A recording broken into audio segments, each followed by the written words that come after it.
by Rampage Jackson. And that's it. That is all she wrote for Hercules right there. Danielle Taylor throwing some heavy shots and ends the fight. Cutler is out. Insane airplane toss by Charles Krazy. Had to take that. Huge knees, two huge knees. And there she is, Ronda Rousey making her pro debut in excellent fashion. Jamie Colleen just destroying. Cutler says, no more, I'm out.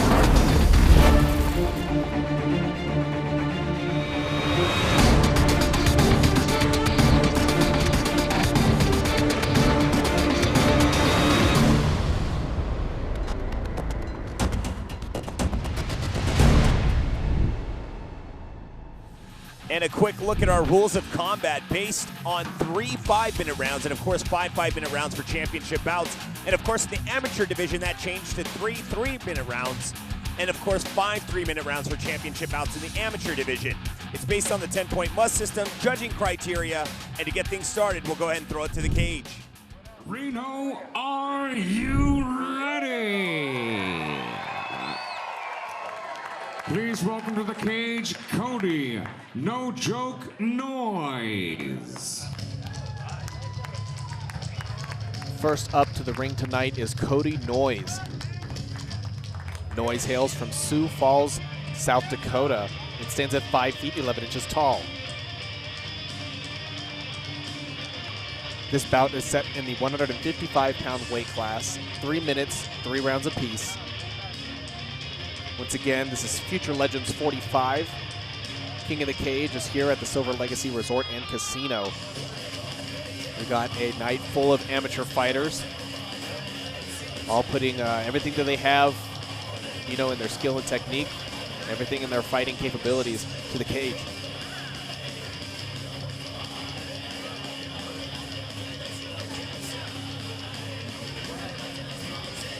Noise isn't representing any gym. He is an independent fighter, trained through family. He's bringing some pretty good stand-up to the mix. He's definitely got some knockout capability, so his opponent's going to have to look out for that. If you get caught with one of those, it could end the entire fight right there and then.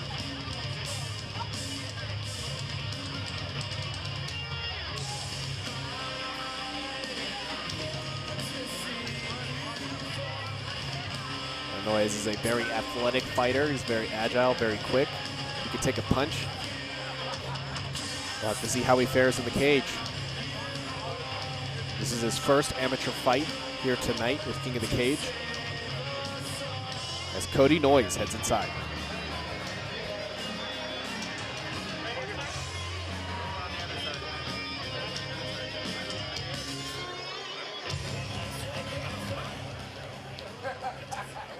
Here's Urijah Gardner. Up next to the ringside, Urijah Gardner. Gardner hails from San Jose, California, and stands at 6 feet tall.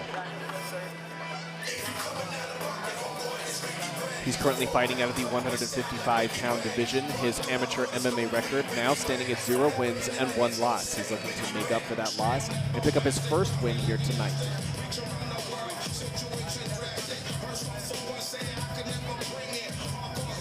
Gardner trains at Reno Combat Sport and Fitness in Reno, Nevada. He considers himself a mixed martial artist, practicing in a variation of techniques. See if he has what it takes in the cage against the likes of Cody Noise.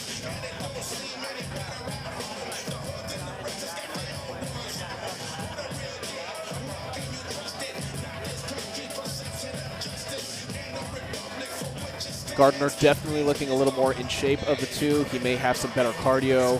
He's definitely looking like he's a little bit more diverse. He's training out of an actual gym.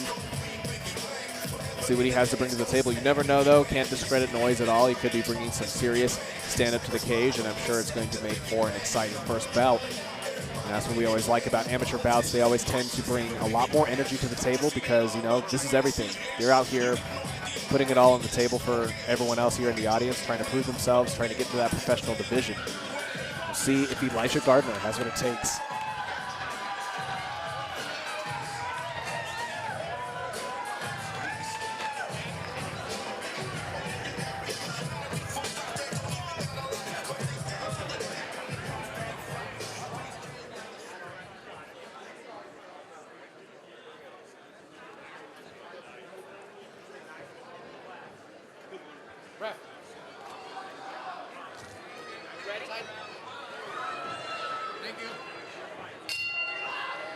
Ladies and gentlemen, from the Silver Legacy Resort Casino, Reno, Nevada, King of the Cage and General Tire present this 3-round bout in the lightweight division.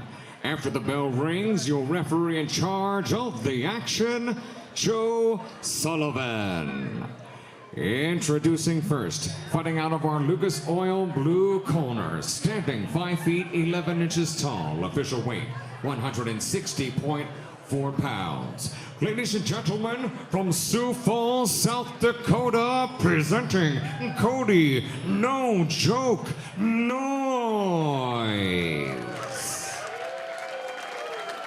His opponent across the cage, fighting out of our General Tire red corner, stands at 6 feet tall, official weight 155.2 pounds. He represents Reno Combat Sport and Fitness. Ladies and gentlemen, from San Jose, California, presenting Urijah Gardner. Once again, Joe Sullivan is your official for this bout. Now with the final instructions, 3 rounds, lightweights. We've been over the rules. Protect yourself at all times. Obey my commands at all times. If I tell you to stop, you must stop. Touch gloves if you want. Go back to your corner. Be ready to fight. Welcome everybody. Here we are at King of the Cage Future Legends 45 at the Silver Legacy Resort and Casino here in Reno, Nevada. We're about to kick off our first bout of the night. Cody Noise versus Urijah Gardner. Noise in the blue gloves, Gardner in the red.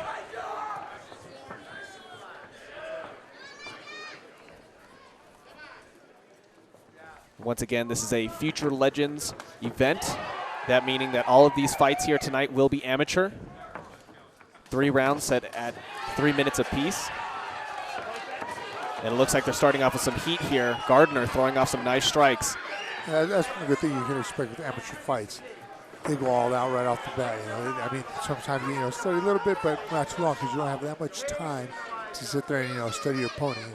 You got 3 minutes, so you got to make sure you make that time count. Right, and that 3 minutes definitely dwindles down very quickly.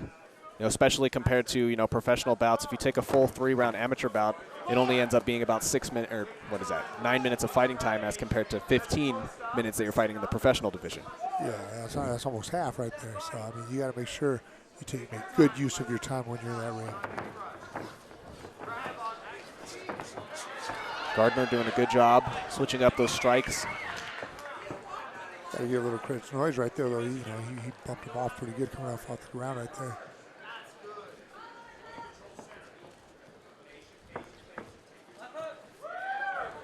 I just got to see right now, Gardner a little, might be a little gassed or wondering, like, hey, I took him down. Why wasn't I able to keep down? But he's got good hands.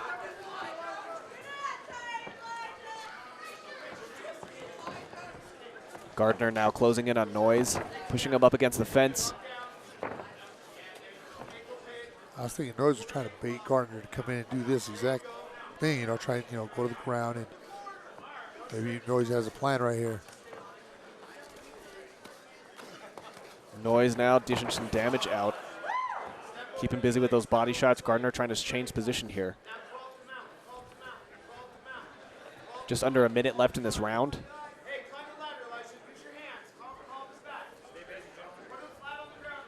Right here, if Noise keeps that grip, I mean, it's almost a stalemate because Gardner's not going to be able to get out of there.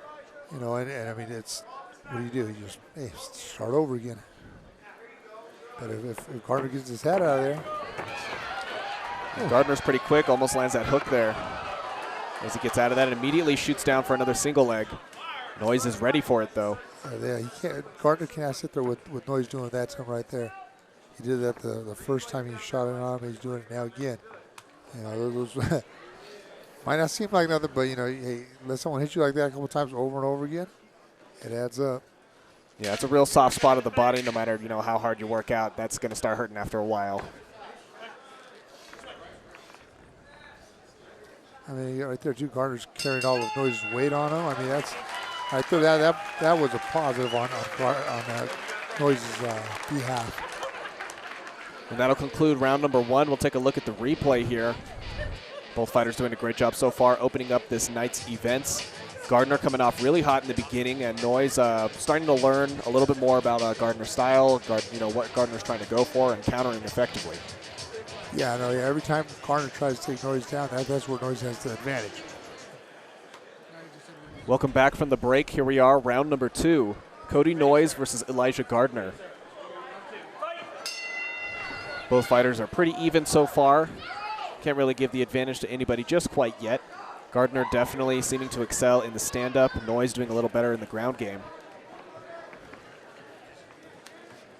I think it just comes down to, who can control their position. Whether Gardner keeps it just standing and striking, or Noise baits Gardner into trying to take him down so he can, do his ground and pound.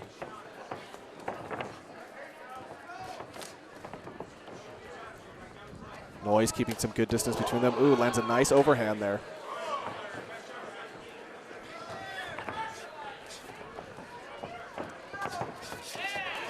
Noise putting up his guard there, blocking some of that damage, and Gardner trying to go for the takedown once again. Yeah, I don't know. That's I think where Gardner goes wrong.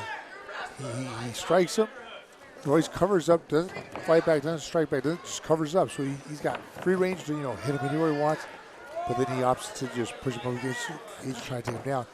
Or Noise just puts weight on him and delivers some shots. Wears him out. Right, missing some opportunities there. Gardner still persistent for that single leg.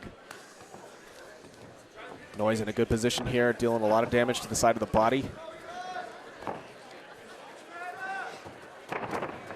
I mean, I look at this right here, and I mean, I'm giving this to Noise right here, this position. I mean, he's got control over him. Gardner's trying to take him down, but Noise controlling him, being able to deliver shots, wearing him out. I mean, Gardner got up. Look at him; he's bleeding heavy right there after that. Ooh, takes a big kick from Noise. Gardner starting to slow down a little bit here. Noise, though, just coming in and swinging blind. Open guard, he's got to be careful with that.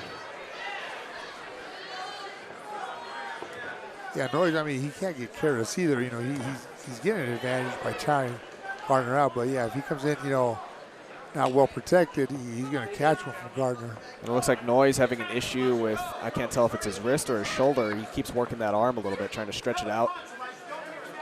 Definitely showing some discomfort.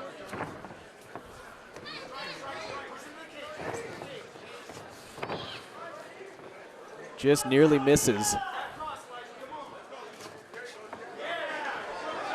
Good counter strike by Gardner right there. Just under 30 seconds left in this round. Noise doing much better this round. Definitely, I think, taking that advantage ahead.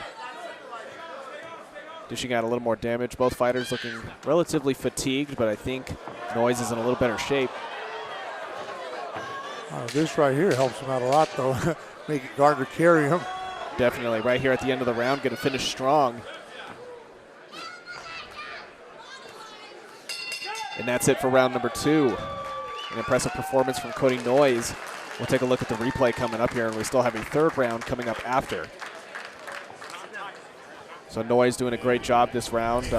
Definitely coming off with some more damage, doing a little bit better. Definitely has a little more energy to spare over his opponent as well.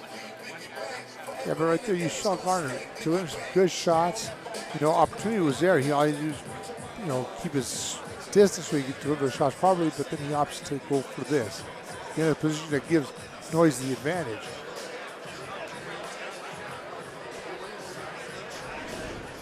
We'll have to see how it develops coming up here in round number 3.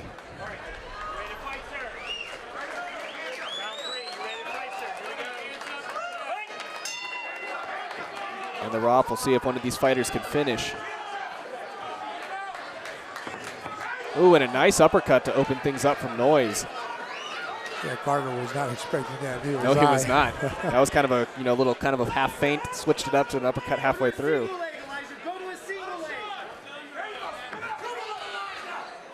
And Noise definitely looks like he's packing some power behind those punches. Definitely wouldn't want to be on the receiving end of those. Gardner once again persistent for the single leg, but it's not going anywhere for him. No, it's not. It hasn't worked in 2 rounds. This round here, I mean, it's not working either. And all he's doing is taking punishment from Noise. Noise just piling on the gut shots now, and he's putting some real power behind those. Noise doing a great job of defending this takedown, and I don't see why Gardner continues to go for this right now. He doesn't have anything here. Yeah, he's taking a lot of punishment right here. And Noise is making sure he keeps him there too. He sees it. Gardner trying to turn around, now exposing his belly. Noise taking advantage of getting right on top. And he's locked down the hands. He's got him hooked in under there. Gardner once again grabbing on for that leg, trying to get some kind of takedown, but you know, it's not having any effect on Noise, and Noise is just able to pound away. I think this was, from Gardner's point of view, I think it was fatigue that caused him to, hey, you know what, let me just go for a takedown, try and get down, get on top of him, I can rest on top of him, but he has not been successful. And I wouldn't be surprised if the referee stopped things here if, you know, if this punishment keeps up. Gardner not really defending too well, or at all for that matter. Still grabbing onto that ankle, but he's going nowhere with it. That is, that doesn't look good for Gardner at all right there. Still hanging in there. He's not giving up, though, but he's not changing up his style either. This isn't going to get any better for him unless he changes things up. Yeah, but even with the time left, I mean, even if he got Gardner on his back, I mean, what could he do? I mean, he is physically exhausted. I mean, look at how Gardner just tossed him over to the side. He didn't take a lot of effort to do that. And Gardner continuing to just stuff here. Noise is on the ground. He's just relaxing in a nice squat right here. Not really having to do much to keep up with this pressure here. Holding on with, you know, one arm very lightly, is able to just pound away on the ribs on the left side, and now both. And right here, that's that little bit of weight he puts on him right there. It's just like, I mean, props to Gardner for being tough, you know, and taking all these punches, but, you know, what, you know, is it really worth it for everything that he's going for right now? But see, that's where, to me, I blame the corner a little bit, because I don't know if maybe, you know, Gardner isn't listening, but they should have told him, hey, look, stop going for that takedown. It's not working. You know, either go for a body lock or just stay up and then exchange. You're doing good when you know you're striking. And it looks like they separated there for a moment. I believe it was due to a back of the head shot by Noise. But as you can see, you know, him giving a chance to stand up there and now almost leaning on the referee. Gardner is gassed. Oh, yeah, he's extremely tired. And right here we see in the replays, once again, Noise just, I mean, geez, body shot after body shot. He landed at least over 30 just in that round alone. Oh, easily. And, you know, that's not going to help at all with that fatigue. You know, every bit of that is just taking a little more air out of you. Well, yeah, he's taking the air out, plus he is carrying, Noise around the whole time. It's not like, I mean, it's just, it's nonstop. It's just go. For 3 minutes right there, he's carrying Noise.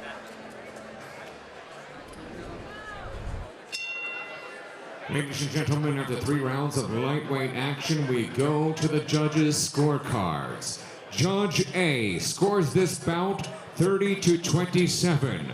Judge B, 29-28. And finally, Judge C, 29-27 for your winner by unanimous decision, Cody No Joke Noise.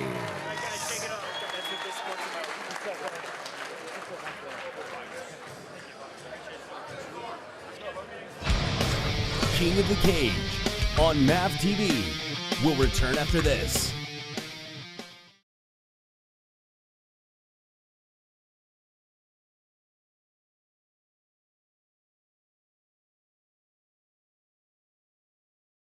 Tonight's presentation of King of the Cage is brought to you by Lucas Oil, made in America, sold to the world, and by General Tire. Anywhere is possible.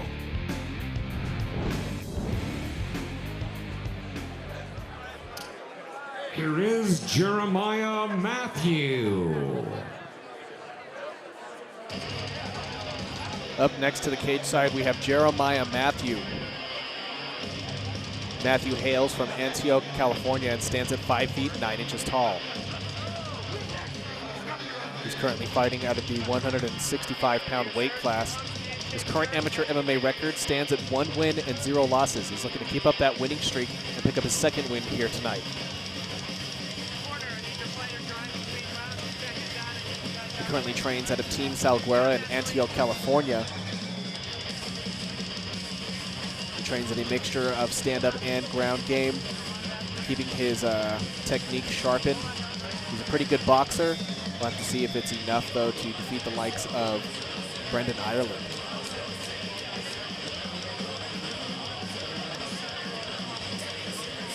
The referee finishing his final inspection as Jeremiah Matthew heads inside the cage.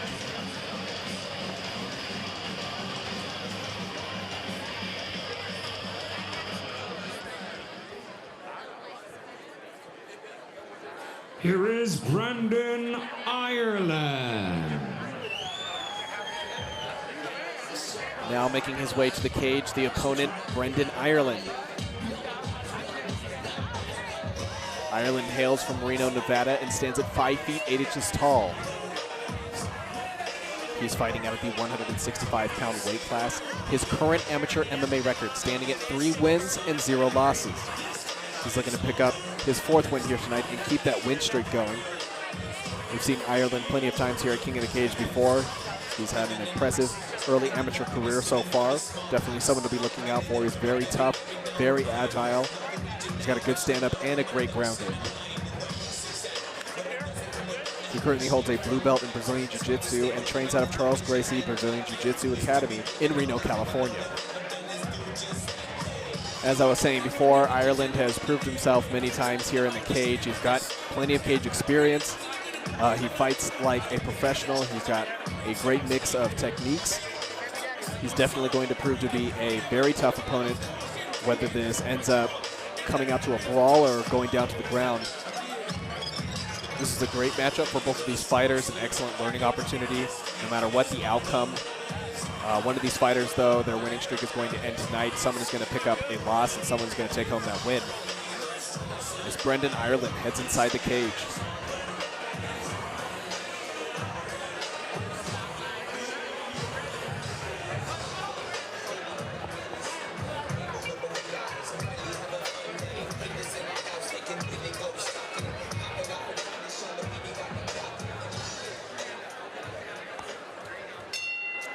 Ladies and gentlemen, from the Silver Legacy Resort Casino, Reno, Nevada, King of the Cage and General Tire present this 3-round bout in the super lightweight division.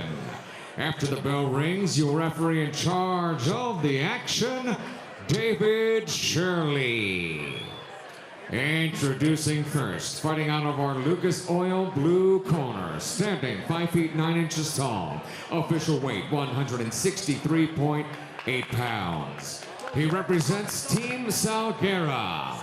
Ladies and gentlemen, from Antioch, California, presenting Jeremiah Matthew.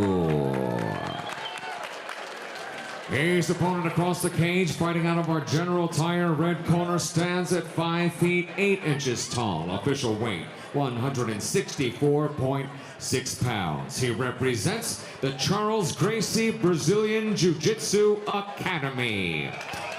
Ladies and gentlemen, from Reno, Nevada, presenting Brendan Ireland. Once again, David Shirley is your official for this bout now with the final instructions, 3 rounds, super lightweights. All right, gentlemen, we went over the rules in the back. I expect a clean, good fight. Obey my commands at all times. Defend yourself at all times. Touch gloves now. Come out ready to bang. Here we are. Welcome to the second bout of the evening. Jeremiah Matthew versus Brendan Ireland. March forward. Let's go. Matthew in the blue corner, Ireland in the red. And we're going to get things started. Once again, these are all amateur bouts, 3 rounds, 3 minutes apiece. And Matthews opens up with a nice strike. Ireland gets a little shook from that.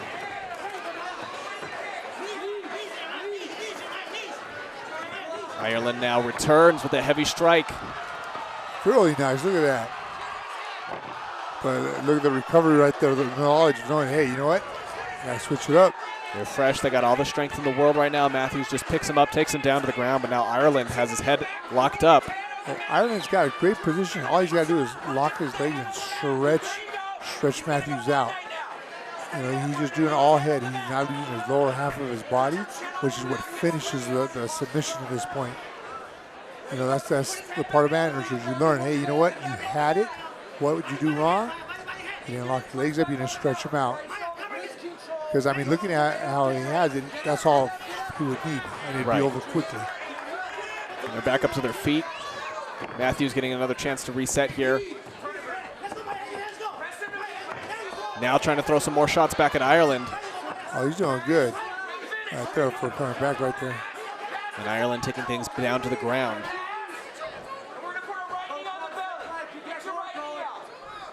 And now they're both in kind of the opposite position as they just were a second ago. You know, I laugh at the human instinct. You know, because you see Matthews has, you know, Ireland's head. He had it there on the way down.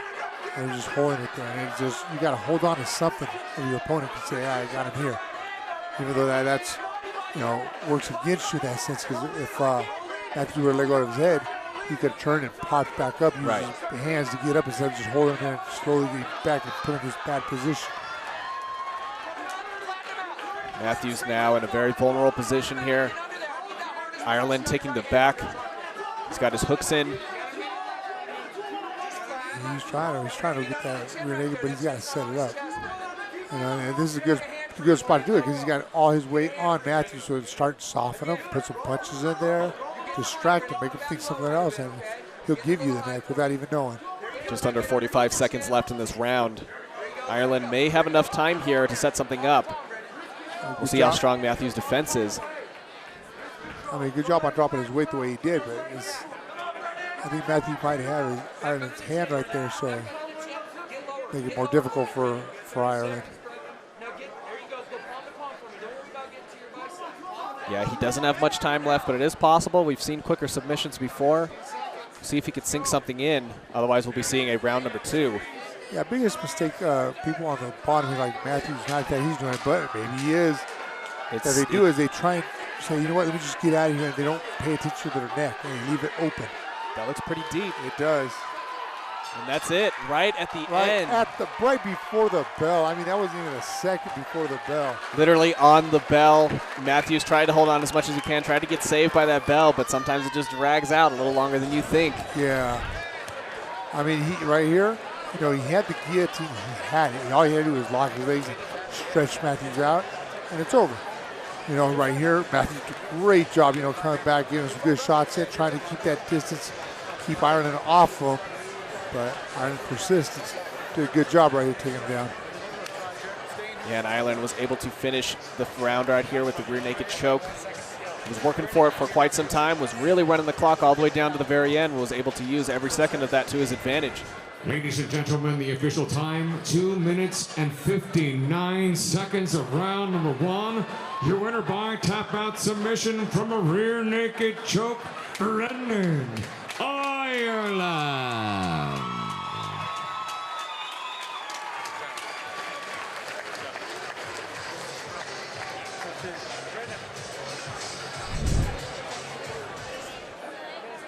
Here is Ruben Eloso Granados.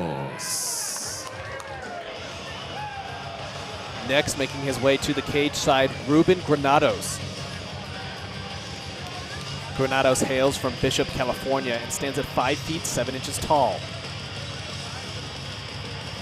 He's currently fighting out of the 185-pound weight class.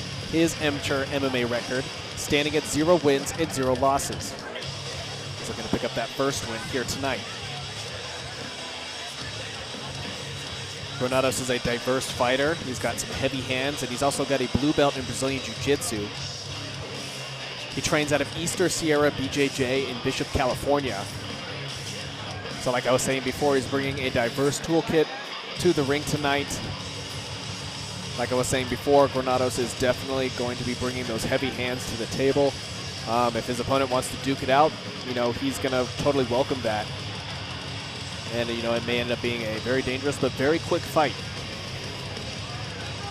We'll see what he has to offer as he approaches the cage.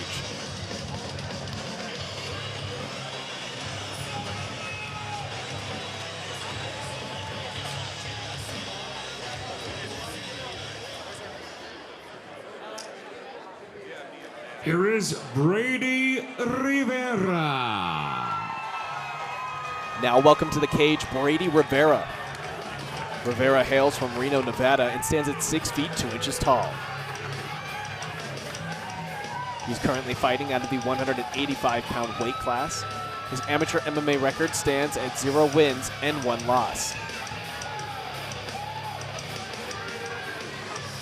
He's looking to pick up his first amateur win here tonight. He currently holds a blue belt in Brazilian Jiu-Jitsu and trains out of Combat Sport and Fitness in Reno, Nevada.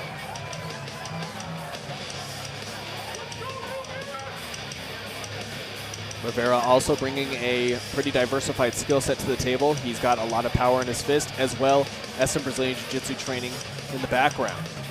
This is actually a pretty well-made matchup. Both of these fighters are just going to have to see who hits the hardest or who's going to be able to tap the other out first.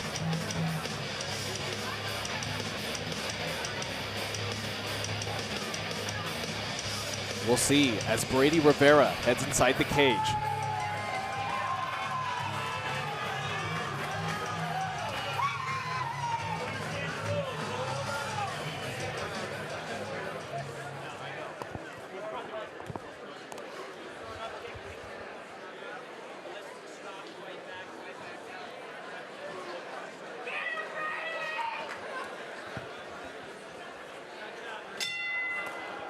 Ladies and gentlemen, from the Silver Legacy Resort Casino, Reno, Nevada, King of the Cage and General Tire present this 3-round bout in the middleweight division. After the bell rings, your referee in charge of the action, Joe Sullivan. Introducing first, fighting out of our Lucas Oil blue corner, standing 5 feet 7 inches tall. Official weight, 183.8 pounds. He represents Eastern Sierra Brazilian Jiu-Jitsu. Ladies and gentlemen, from Bishop, California, presenting Ruben El Oso Granados. He is opponent across the cage, fighting out of our General Tire red corner, stands at 6 feet 2 inches tall. Official weight, 183.2 pounds. He represents Combat Sport and Fitness. Ladies and gentlemen, from Reno, Nevada, presenting Brady Rivera.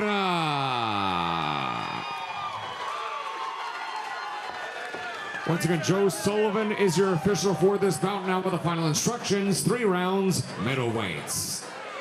All right, gentlemen, we've been over the rules. Protect yourself at all times. Obey my commands at all times. If I tell you to stop, you must stop.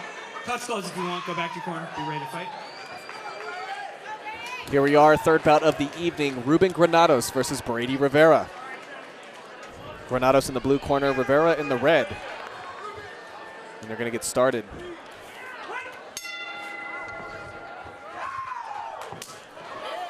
All right, got a little bit of a height advantage there, which means those blades and punches are a lot longer. Brady landing some nice strikes. Oh, and eats one right there. And it's Jeez. over. Bouncing the head off the backboard. And if you notice right there, Rivera woke up. Yeah. A second later, was going to get back up. Ref had to hold him there like, hey, it's over. That's it, just like that. I mean, look how quick the tide can change here, you know. Exactly. Rivera doing his job, and you know, I thought he was going to take Granados out. Right.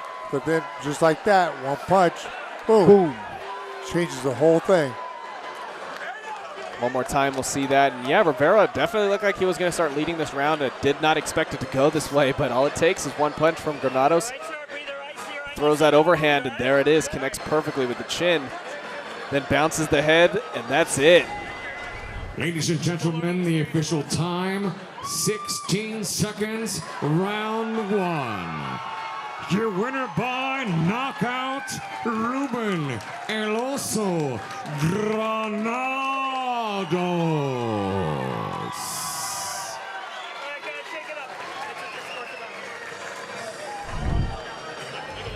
Ladies and gentlemen, from the sensational Silver Legacy Resort Casino, Reno, Nevada, King of the Cage and General Tire present this 3-round bout in the bantamweight division.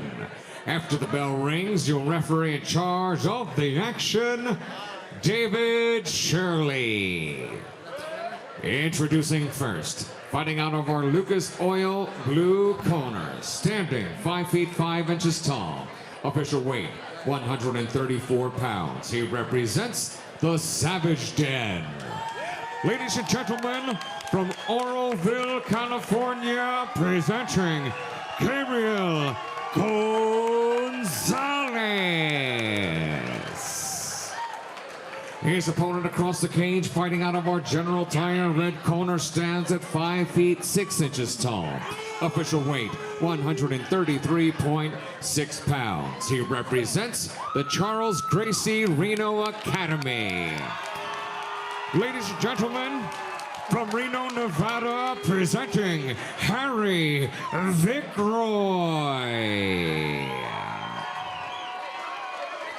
Once again, David Shirley is your official for this bout now with the final instructions. 3 rounds, bantamweights. All right, boys, we know the rules in the back. I expect a clean, good fight. Obey my commands at all times. Defend yourself at all times. Touch gloves now. Come out ready to bang.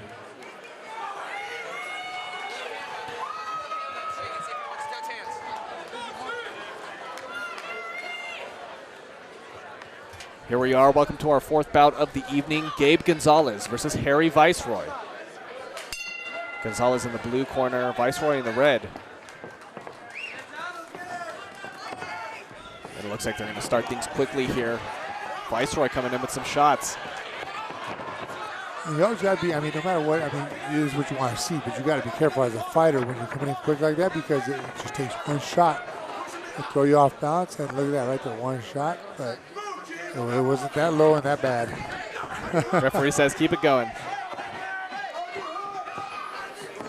And usually at times like that, when the ref says, hey, keep it going, is when he sees, they say it was more of a graze, so right. It wasn't connected. So it's like, hey, you know, it's just keep going, you don't need to worry about it. And obviously, you can see it didn't affect them that bad because they went right back into it. Right.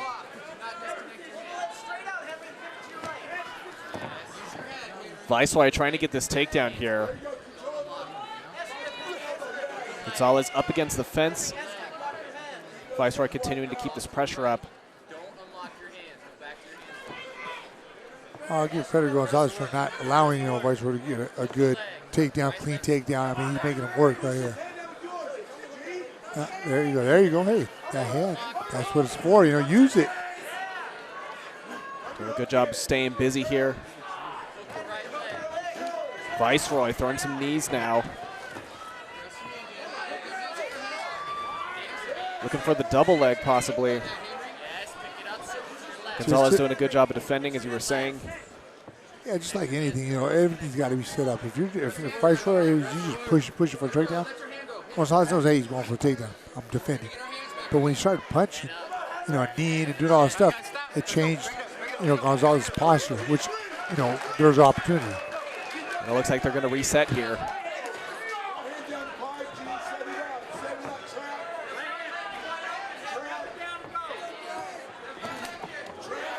Gonzalez looking hungry to deal some damage.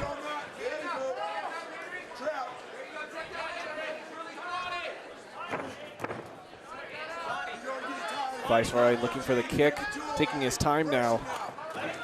He's trying to find that right, you know, position, kick or punch. 35 seconds left in this round. Gonzalez once again up against the fence. Viceroy trying to go for that takedown. Yeah, Gonzalez has a good takedown defense right here, and the only thing he's got to add to it is a few strikes.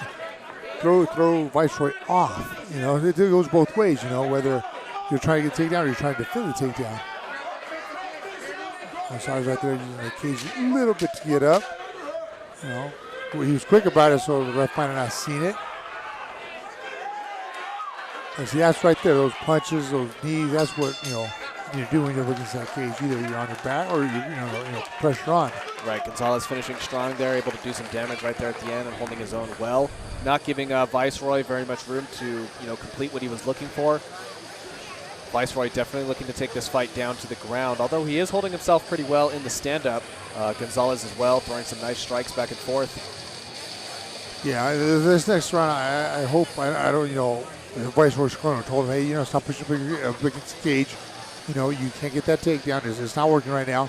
Set it up. You know, get some shots in, get some kicks, some knees, something, but then you go for that takedown. And now we're getting started with round number 2. We'll see how this bout continues.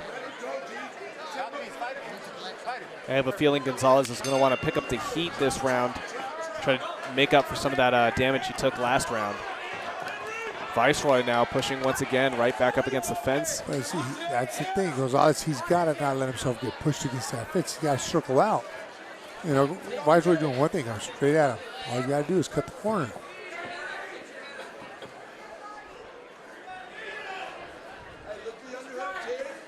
All right, the more you fight what your opponent's trying to do without, you know, punching them or just distracting them with knees, punches, anything, you know, that then it becomes your you know, Viceroy's advantage, because now you're playing his game. You're doing what he's trying to do. The referee calling a timeout here. We'll take a replay really quick to see what was happened. I believe he was grabbing onto the cage, though. Yeah, grabbing the fence is what the referee says, and it looks like right there again. And you know, it was a quick wrap, but see, that means he might have seen it the first round he did it. He saw him grab it again. He's like, oh, I didn't call it quick enough. But this time he said, you know what? Let me make sure he knows I'm watching him. Right, because you know, oh, and some nice hands now getting thrown by Gonzalez. And Viceroy's got to be careful, because when he's coming in reaching. And that's why Gonzalez was able to land that shot nice and clean, too.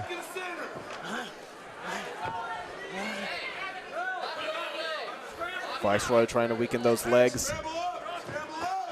Gonzalez defending effectively. Throws a nice knee to the stomach.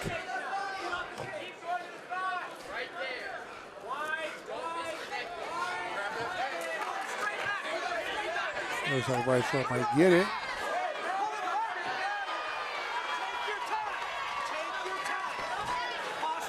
Viceroy able to sweep that leg from underneath Gonzalez, get him on his back. Just under a minute and 15 seconds left in this round.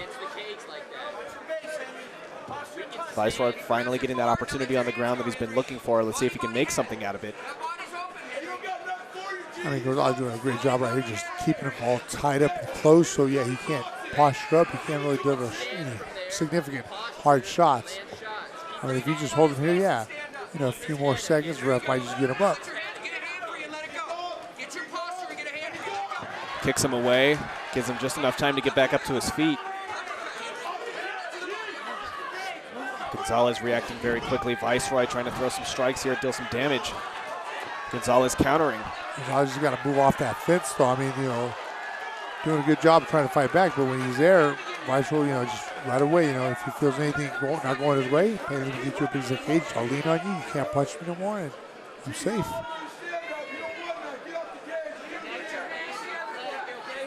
15 seconds left in this round. Gonzalez looking to finish strong once again and on his feet.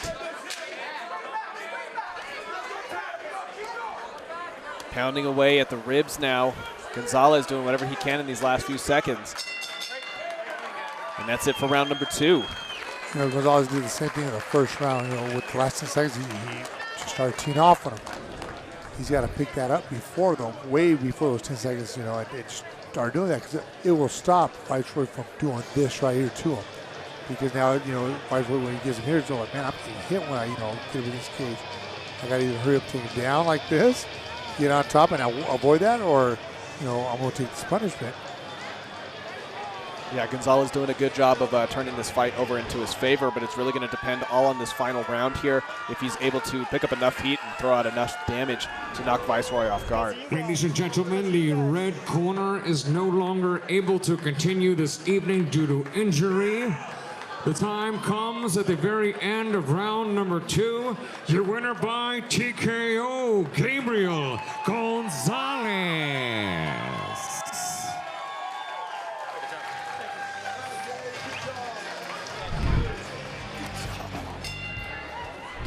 Ladies and gentlemen, from the sensational Silver Legacy Resort Casino, Reno, Nevada, King of the Cage and General Tire present this 3-round bout in the bantamweight division.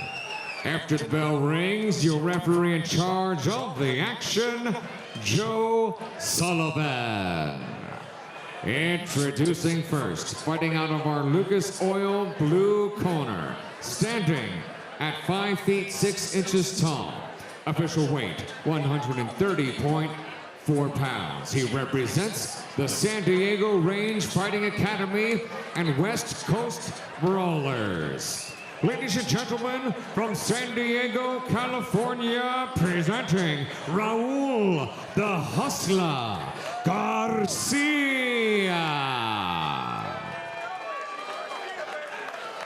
His opponent across the cage, fighting out of our General Tire red corner, stands at 5 feet 8 inches tall. Official weight, 132.2 pounds. He represents Torres MMA Sport and fights out of the Tasmanian Boxing Club. Ladies and gentlemen, from Carson City, Nevada, presenting Brady, the Big Beef O'Keefe. Once again, Joe Sullivan is your official for this bout now with the final instructions, 3 rounds, bantamweights. Gentlemen, we bend over the rules. Protect yourself at all times. Obey my commands at all times. If I tell you to stop, you must stop. Touch gloves if you want. Go back to your corner. Be ready to fight.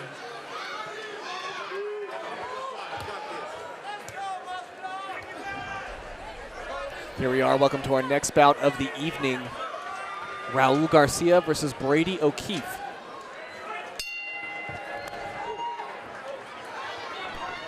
And they're off. O'Keefe moving in here. Oh, and a nice toss. Nice toss. Just about as much momentum as you can get from a toss. I mean, he used it. He used Garcia's momentum perfectly right there. I mean, he really whipped right over him. Yeah, he did. Yeah, definitely probably took some damage from that slam as well. And now O'Keefe still using it to his advantage here. He's in a great position. When we go to full mount. Gotta be careful because you guys, both of them, they got a lot of energy. I mean, they're moving, but. They're now posturing up here and just letting loose. And Keith, his position is nice. He's high up on his chest. He's not down on his belly, so, being bucked off isn't that, easy. And look at that. And that's it. You can only take so many shots without enough defense, and a lot of those were starting to peek through. Yeah, I mean, you see Garcia there, he says, I was good, I'm good. And what it was is Keith's high guard. I mean, he had his position all the way up, so that way, he didn't have to worry about getting bucked off or anything. Look at that beautiful throw. And that was so nice. But right here, look how high he is on his chest. And that's what saved him right there. For being, thrown or anything like that, and was able to do all this right here. Exactly. You can see Garcia bucking, trying to get him off of there, and not working out for him, and just continually taking that damage. Ladies and gentlemen, referee in charge, Joe Sullivan, has seen enough, steps in, calls a halt to this bout due to strikes. The official time, 51 seconds, round 1. Your winner by TKO, Brady, the Big Beef O'Keefe.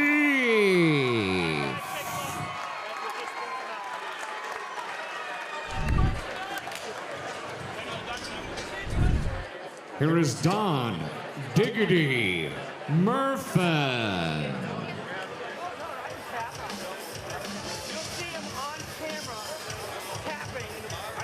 Next approaching to the cage side is Don Murphin.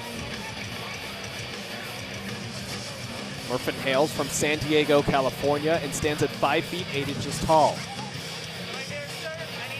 He's currently fighting in the 155 weight class. His amateur MMA record stands at 4 wins and 7 losses. Now Murphin has definitely had some experience in the cage here. He's been an amateur fighter for quite some time. He's got a solid record right now, looking to pick up that 5th win here tonight.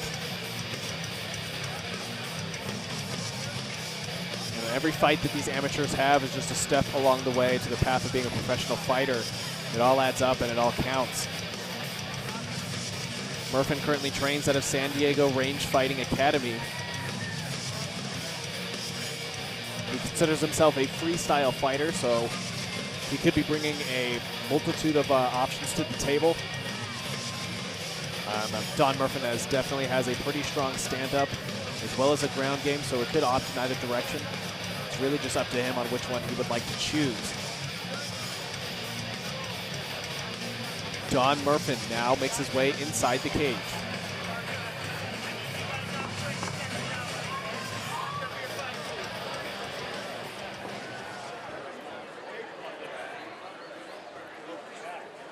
Here is Joey Laracella.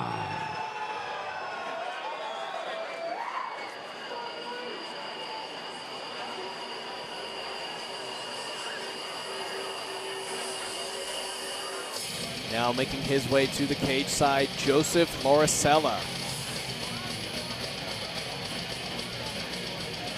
Laracella hails from Coconut Creek, Florida, and stands at 5 feet 10 inches tall. He's also fighting out of the 155-pound weight class. His current amateur MMA record stands at 2 wins and 2 losses. He's looking to pick up that 3rd win here tonight. Laracella has definitely had some experience in the cage. He's bringing a blue belt in Brazilian Jiu-Jitsu to the table. He's definitely got a very strong ground game, and his stand-up is pretty strong as well, too. I got to say, we have a lot of very diverse fighters here tonight. A lot of times we get a mix of brawlers, solely brawlers. We get a mix of people who are primarily wrestlers or ground guys.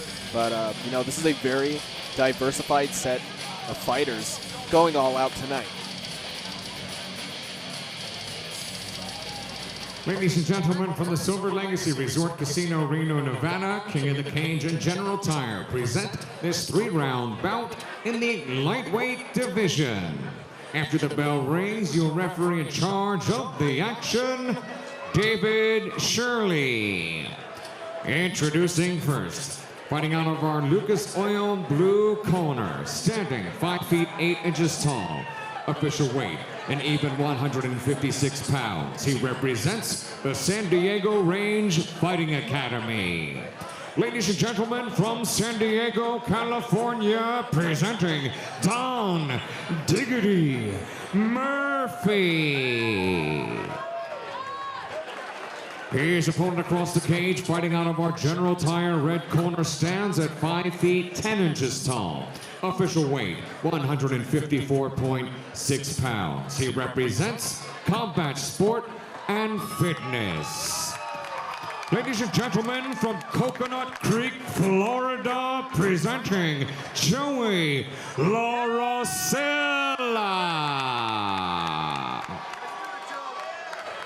Once again, your referee for this bout, David Shirley, now with the final instructions, 3 rounds, lightweights. All right, gentlemen, we went over the rules in the back. Practice a clean, good fight. Obey my commands at all times. Defend yourselves at all times. Touch gloves now. Come out ready to bang. Here we are. Welcome to our next bout of the evening. Don Murphy versus Joey Laracella. Murphy in the blue gloves, Laracella in the red.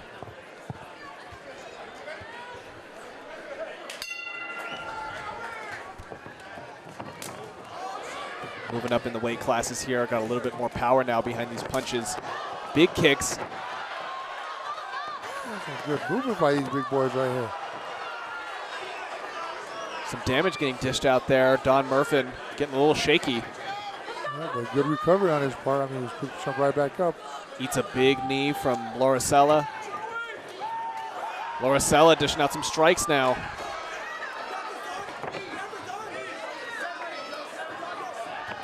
Murphy taking some damage here, now getting taken down to the ground. I think Laracella right there was overwhelming Murphy for a little bit. Yeah, definitely threw him off his guard a little bit there. And it could have also been, all the hits, finally catching up too, slowly creeping up like, hey. Right, you're taking some damage here, can't ignore it for too long. Yeah. And just under 2 minutes left now. Laracella going to work here. Doing a good job right there, knee on belly, keeping his weight on him. And beautiful strikes passing through here now in a full mount. Just letting loose, and this could get stopped. Murphin definitely has to pick up that defense. And now seeking in a rear naked choke here, and very quickly the ref calls it. Yeah. That didn't even look like it fully set in there for a second there. It didn't, but I think Murphy might have said something, Yeah. verbally, like, hey, I'm done. And once again, we'll see it right here. Lauricella doing a fantastic job, perfect performance. He was able to avoid the majority of that damage, was able to dish out a lot, shake up Don Murphin. Brought him down to his knees for a second there. Yeah, no, these guys, I mean, it was great on both sides. I mean, they were going back and forth. That's the thing. You never know who was going to get it. I mean, Murphin was dishing out. Lauricella was taking, dishing out. And they were both taking a little bit of damage, but I think Lauricella had the advantage. And that's where we see he got it at the end. Ladies and gentlemen, the official time comes at 1 minute and 22 seconds of round number 1. Your winner by tap out submission from a rear naked choke, Joey Lauricella.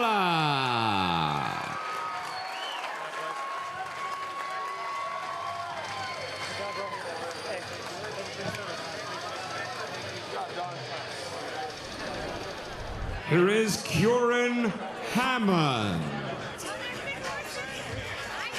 Now approaching the cage side, Quinton Hammond. Hammond hails from San Diego, California, and stands at 5 feet 10 inches tall. He's currently fighting out of the 155-pound weight class. His amateur MMA record now stands at 2 wins and 1 loss, looking to pick up that 3rd win here tonight. Hammond is bringing a blue belt in Brazilian Jiu-Jitsu to the table. He trains out of West Coast Brawlers and Range Fighters in San Diego, California.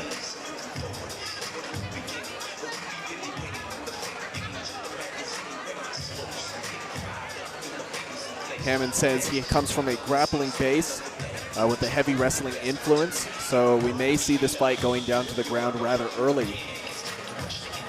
However, if his opponent pressures him into the stand-up, he may be in an uncomfortable situation.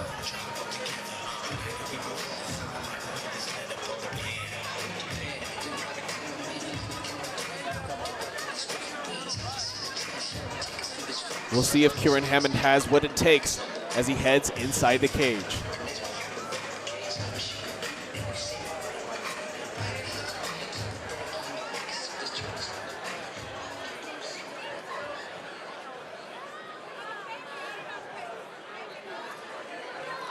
Here is Adrian Chambers. Adrian Chambers now making his way to the cage side. Chambers hails from Fallon, Nevada, and stands at 6 feet 1 inch tall. He's currently fighting at the 155-pound weight class. His amateur MMA record currently stands at 0 wins and 0 losses. He's looking to pick up that 1st win here tonight. Now Chambers is pretty well trained in the ground game. He's bringing a purple belt in Brazilian Jiu-Jitsu to the table. He trains with Conviction Martial Arts in Reno, Nevada. Now Chambers is more than likely going to be looking to shoot early, trying to get things down to the ground quickly. From there, I think he'll be able to dominate the game if he can get to that point. His opponent, Quinton Hammond, is also primarily a ground fighter. That's where most of his base is, so it may prove to be more of a challenge than Chambers thinks.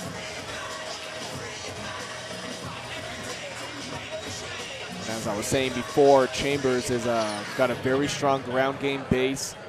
He's bringing that Brazilian Jiu-Jitsu to the table. That's definitely going to help him. If I can make any predictions at all, he is probably going to test out the waters for a little bit in the 1st round, see how Hammond does on his feet, and then possibly opt to take things down very quickly. Ladies and gentlemen, from the Silver Legacy Resort Casino, Reno, Nevada, King of the Cage and General Tire present this 3-round bout in the lightweight division. After the bell rings, your referee in charge of this contest, Joe Sullivan.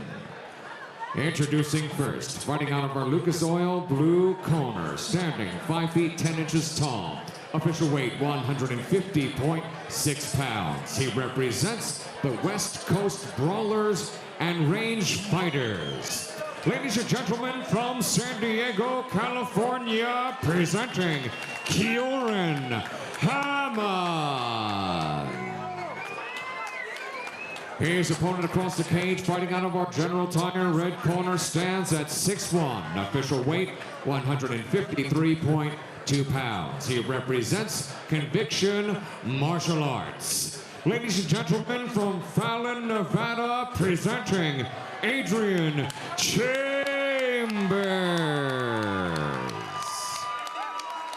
Once again, Joe Sullivan is your official for this bout now with the final instructions, 3 rounds, lightweights. All right, gentlemen, we've been over the rules. Protect yourself at all times. Obey my commands at all times. If I tell you to stop, you must stop. Touch gloves if you want. Go back to your corner. Be ready to fight. And welcome to our next bout. We have Kieran Hammond versus Adrian Chambers. And they will be getting started shortly here. Chambers in the red gloves, Hammond in the blue, and Hammond throwing some shots right at the bat here. Chambers trying to box back, but Hammond seems to be getting his shots in just a little more. Chambers locking up here now, getting into the clinch. And now locking up the head as a possible guillotine here. I think this is where Chambers is more comfortable. Because I mean, when they were exchanging shots, I mean, Chambers didn't look bad. It looked like he was just being more picky on what his shots were, opposed to Hammond just throwing them. Oh. And look at that, just as we were saying right there, Chambers definitely getting right into his element where he felt a little more comfortable, was able to finish that very quickly. I guess we know now, Hammond comes out there throwing strikes because he's trying to finish it on the stand-up.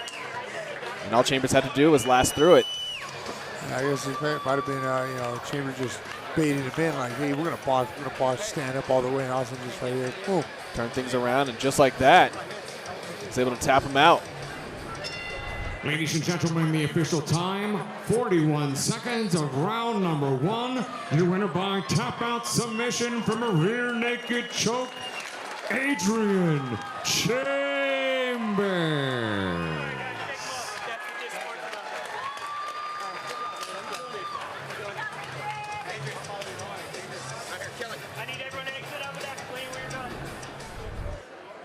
Here is Peyton Talbot.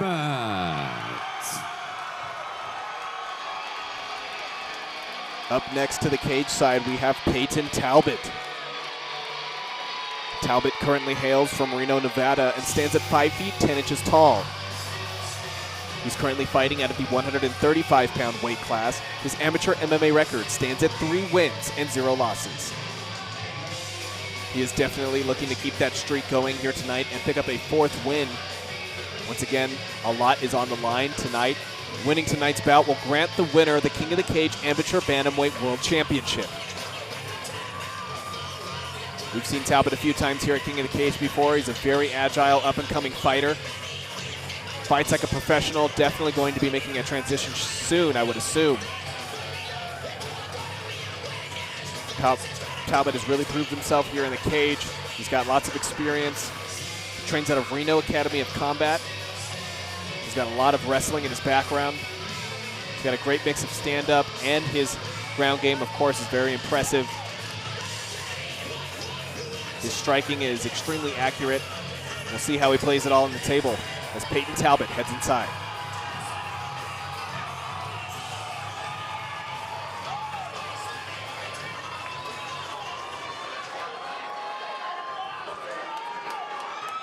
Here is Cameron Killer Cam Sandoval.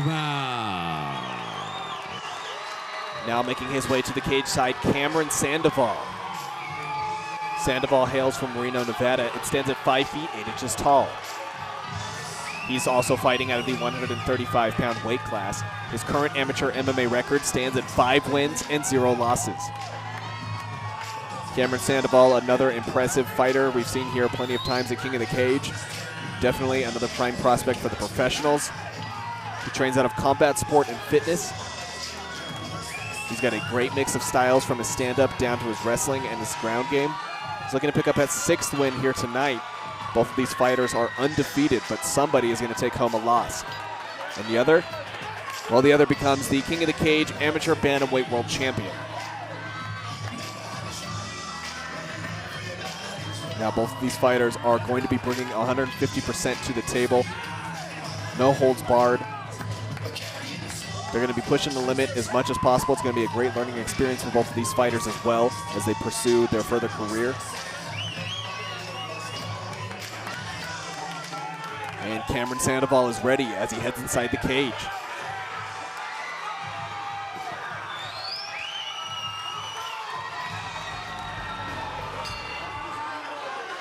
Ladies and gentlemen, from the sensational Silver Legacy Resort Casino, Reno, Nevada, King of the Cage and General Tire present our featured bouts of the evening. Sanctioned by the ISKA, President Corey Schaefer, Nevada State Director Carlitos Cantone. It's in conjunction with King of the Cage Incorporated, President and Founder Terry Trebilcock Jr., Matchmaker Brian McChesney, Promoter Jeff Mahalik, Timekeeper at the bell Terry Strickland. The three judges scoring this bout will be Michael Chavez, Randy Partain, and Joe Sullivan. After the bell rings, your referee in charge of the action, David Shirley. And now, for the thousands in attendance and the millions joining us around the world. Reno, let's hear it. This is our main event of the evening. 5 rounds of MMA for the vacant King of the Cage Amateur Bantamweight World Championship.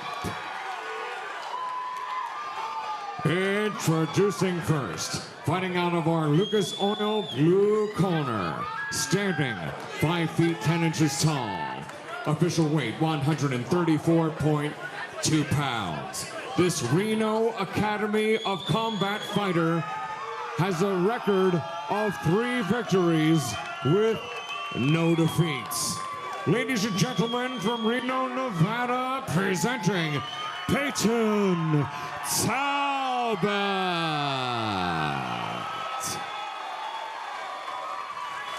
His opponent across the cage, fighting out of our General Tire red corner, stands at 5 feet 8 inches tall. Official weight 134.6 pounds. This combat sport and fitness fighter is also undefeated. 5 victories, no defeats. Ladies and gentlemen, from Reno, Nevada, presenting Cameron Killer Cam Sandoval.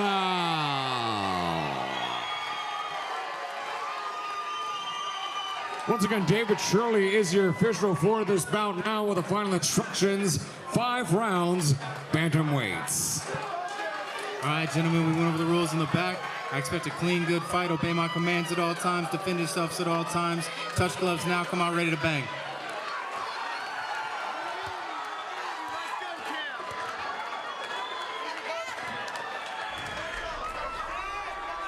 Here we are. This is our main event of the evening. Peyton Talbot versus Cameron Sandoval for the King of the Cage Amateur Bantamweight World Championship. Now, because this is a championship fight, this is still 3 minutes a round for amateurs, but for 5 rounds. We got a little bit more time to work with here. Yeah, and I mean, those 5 rounds, it helps you, for when you make the transition from amateur to pro. Definitely. Because it gives you more time there. Okay, you know what? I did 5 3-minutes. I can do 3 5s. Both these fighters looking very fresh, like an even matchup. Talbot, we've seen here many times before. He's got a great record. Has been coming up in the amateur leagues. He's looking to pick up that title here tonight. Sandoval, though, proving to be a very tough opponent, throwing some nice strikes. Some good power behind that. I was going to say, I don't think Sandoval is agreeing with you on that one.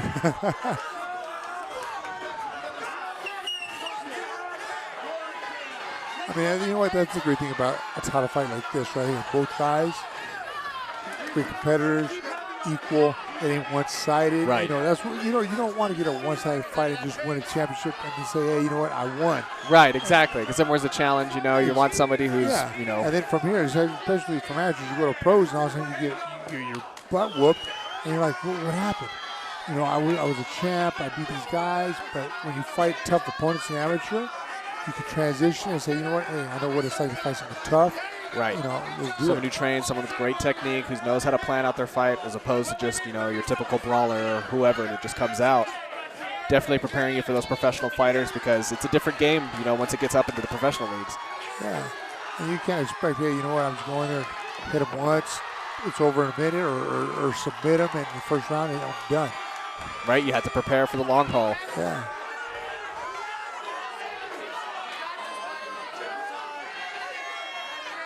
Talbot now working from his back. Trying to lock up Sandoval. Sandoval looking for that opening, throw some strikes in.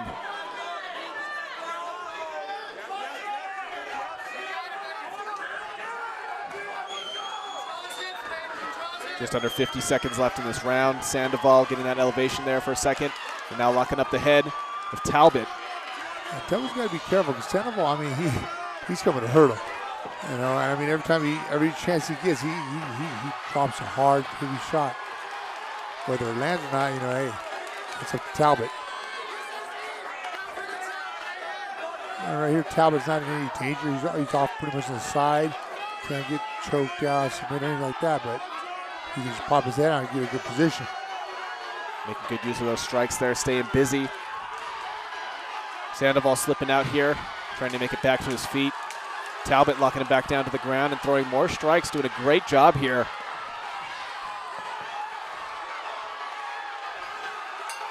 Sandoval doing a pretty good job at avoiding a lot of that damage as well. Both fighters doing a fantastic job. Talbot ending very strong. Sandoval doing very well for that first half as well. Yeah, well, that's what Talbot needed right here, you know, not to end up having that round in with him on the bottom and Sandoval just dominating it. He turned it around at the very end and showed him, hey, look, I'm still in this fight. It ain't going to be a walk in the park for nobody. Exactly. Both fighters still looking like they're not nearly at all fatigued. Both of them looking very fresh, ready to go. We could see these fight getting into those later rounds. We'll have to see how it develops.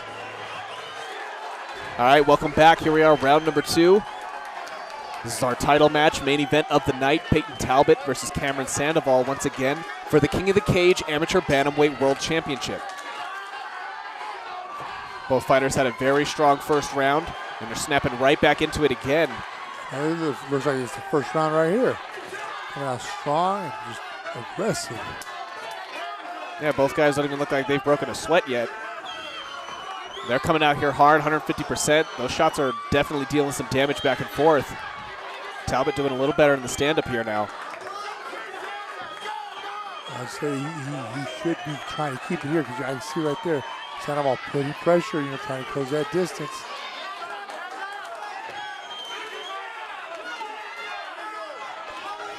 Both fighters using some great boxing technique here.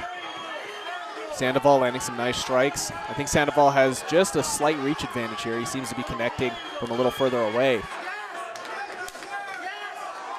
Both fighters making good use of switching it up with the kicks, switching it up with strikes, doing whatever they can. And I mean, that's the best thing, you know, you use everything. You're not just, you know, punchy. You throw the kicks in, throw your opponent off right there. That beautiful leg kick. Put Sandoval off balance a little bit. And look at that. A great combo right there. Caught the leg, hit him with that waist kick there. I think Sandoval's bleeding from the nose a little bit right there. Those punches are adding up. Sandoval looking for a way out of this right here. Oh! And that is an illegal strike there. He might have thought, you know, Talbot was off his knees. Right. No, that was clearly two rounded opponents right there. Ooh. Big strike right there. You see his head just kind of jolt back right there. That has the potential of doing some real serious damage. But it looks like they're going to reset here. Talbot doesn't seem to be too affected. Looks like they're going to snap right back into it.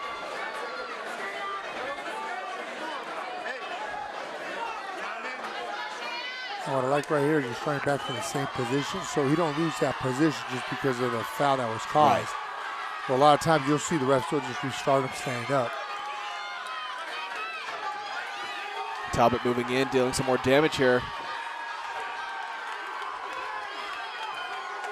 Now up in the side position. Yeah, Talbot did a good job right there by controlling those feet and allowing him to turn Sandoval just right here so you get side control. And make sure, you don't upkick him again. Sandoval doing a good job reducing that damage. But he's still taking a good amount of punishment right here. Definitely. Talbot is not letting up one bit. Just under 25 seconds left in this round. And now that Sandoval's up, I believe that they might make it out of this round. For a second, I was like, I don't know, man. He's taking a lot of punishment out of the bottom. Definitely going to end up being Talbot's round, though, however. Sandoval showing a little more blood coming out from that nose now. Talbot throwing some last body shots before it ends, and what a great finish right here. He's still got another round coming up, but Talbot definitely turning the tables into his favor. Yeah, I think that last body shot affected Sandoval right there right before the bell. Yeah, Talbot definitely looking a little more comfortable in the stand-up this round, was definitely able to box it out a little more effectively than he did the first round, was actually being a little bit more of the aggressor as opposed to Sandoval, how Sandoval was in the first round. Yeah, and I think what came with that is he kept that range. He didn't allow Sandoval to come in and smother him and then try to take him down. And like this right here, he caught his leg and one shot knocked Sandoval down, and he just constantly kept that pressure on, not letting Sandoval, do anything. We'll have to see how things continue here in round number 3.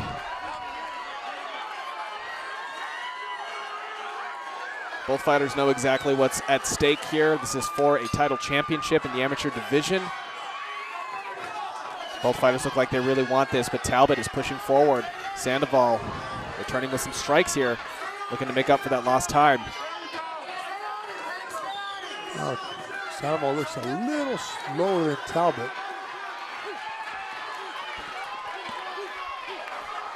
Let's see, here's that part where this benefits Sandoval right here. Up against the cage, tight. Talbot needs to get that range. He's doing good landing the shots, the kicks. Now he's doing some good dirty boxing right here, but the space is what he needs. Ooh. Sandoval with a couple of nice kicks there. Sandoval coming back, dealing some damage. Maybe I was wrong. Now Talbot, Don't give him space. Now Talbot catching the leg, taking things down to the ground. That's what he needed. yeah, definitely. Sandoval going to have a hard time now trying to get back up to his feet. I think Talbot's going to want to keep it here as long as he can. He's got plenty of time. And now crawling over, trying to pass that guard. Hook in. And go for a rear naked. I see Sandoval with his mouth open, breathing heavy. So, that could be a big factor, too. When you get your opponent on top of you, all that weight. Oh, and the rear naked, there it is. Is it deep? He's stretching him out. That's it. Talbot takes the win and the brand new King of the Cage amateur bantamweight world champion. Right there on that, Sandoval wasn't even fighting the rear naked choke. He was waiting for it to sink in. So, I'm pretty sure, when the hits from Talbot finally caught up to him. Yeah. And then when they were on the bottom, the fatigue, and he had nothing left. He did a good job right here coming back with these shots. I was like, whoa. Right, snap back really quick. Tides are turning. But right here, look at this. He's not defending. He's just hands are there waiting for it to happen.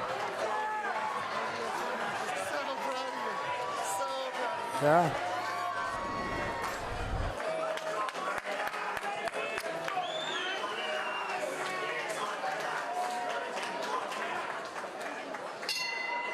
Ladies and gentlemen, the official time, 1 minute and 35 seconds of round number 3.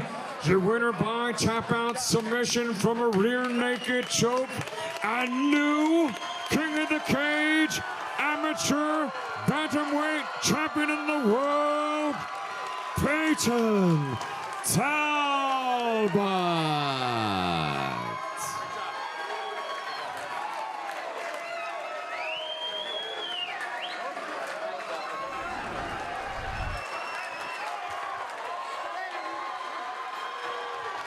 I think after Talbot took those 2 kicks, he was like, all right, let's try to finish things now. Let's take it back down to the ground. Definitely slowed him down, and ultimately, it worked out.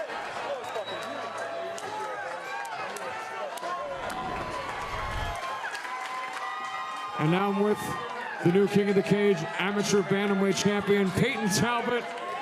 We walk you through your career in the amateur ranks. From fight to fight, you look terrific, building momentum. You took it into the cage here tonight, you look fantastic. Walk us through that rear naked choke in the 3rd round. He kind of gave me his back, and I was going to try and stop it with strikes. But Cameron's a super tough dude. Credit to him for stepping in the cage. But I eventually his neck was super sweaty, so I slipped my forearm under and got it. Let's go back to the first 2 rounds. A lot of striking taking place there. I wanted to stay on my feet with him. On the ground, it was kind of a wild card because we both wrestled in the same weight class. But I kind of wanted to just ground him on his feet, and then when I went to the ground, So. Well, it was a championship fight. You're undefeated. He was undefeated. You both come from Reno. That's got to be extra meaningful. Yeah, it's super meaningful, obviously, to represent my gym. And a bunch of the people that have helped me, my sponsor, Blood Happens, Reno and Heather, Rick and Heather Collip, all the guys in Nevada Muay Thai and Tonkin Fight Team showed a lot of respect to me. So I kind of was representing everyone in time. You mentioned a lot of names. Anybody else you want to thank for your performance tonight, getting that belt around your waist? Tyler and Nick, those 2 have helped me out so much throughout my career. My family and my friends who have supported me through everything I've ever done and given me so much love. Well, you look great tonight. Congratulations on the title. Peyton Talbot, ladies and gentlemen, our new King of the Cage amateur bantamweight world champion.